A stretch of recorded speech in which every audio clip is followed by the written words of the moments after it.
اچھا، تو ہماری دیکھنے والی یوتھ جو ادب میں اپنا کیریئر بنانا چاہتی ہے، ادب میں آنا چاہتی ہے، اس حوالے سے تھوڑا سا ان کے لیے کوئی میسج؟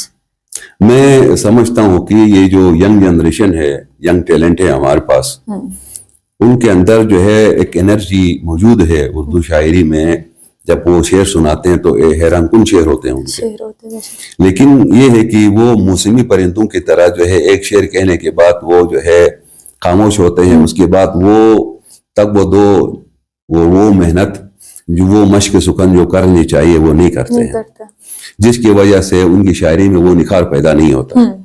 تو خیال کی بلندی کے لیے ضروری ہے کہ آپ اچھے لوگوں کی صحبت اختیار کریں اور اچھے لوگوں کو آپ پڑھیں. جب آپ اچھے شعراء کو پڑھیں گے، اساتذہ شعراء کو پڑھیں گے، تو آپ کے خیال میں بلندی آئے گی. تب آپ دوسرا یہ ہے کہ ہمارے اکثر لوگ جو جذباتی قسم کے نوجوان ہیں وہ جلدی میں شعر تو کہہ دیتے ہیں، لیکن اس کے اندر کے معاملات کو ٹھیک کیے بغیر وہ جو ہے لگا دیتے ہیں سوشل میڈیا پہ. اس کی وجہ سے بعد میں ان کی سبکی ہوتی ہے، کیونکہ آپ کی ایک کلک سے یہ جو شاعری ہے یہ پوری دنیا میں جہاں جہاں اردو بولی اور سنی جاتی ہے ان کے پاس چلا جاتا ہے.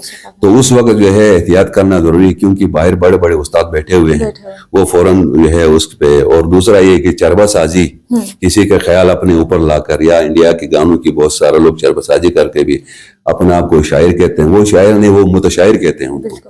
تو اس قسم کے لوگ بھی ہیں دنیا میں. بہرحال پیغام میرا یہ ہے کہ آپ جو نوجوان طبقہ جب بھی شاعری کرے وہ جو ہے اپنے اساتذہ شعراء کی شاعری کو پڑھے، مشق سکن جاری رکھے، تب آپ وہ کوئی اچھی شاعری کر سکتے ہیں. بے شک.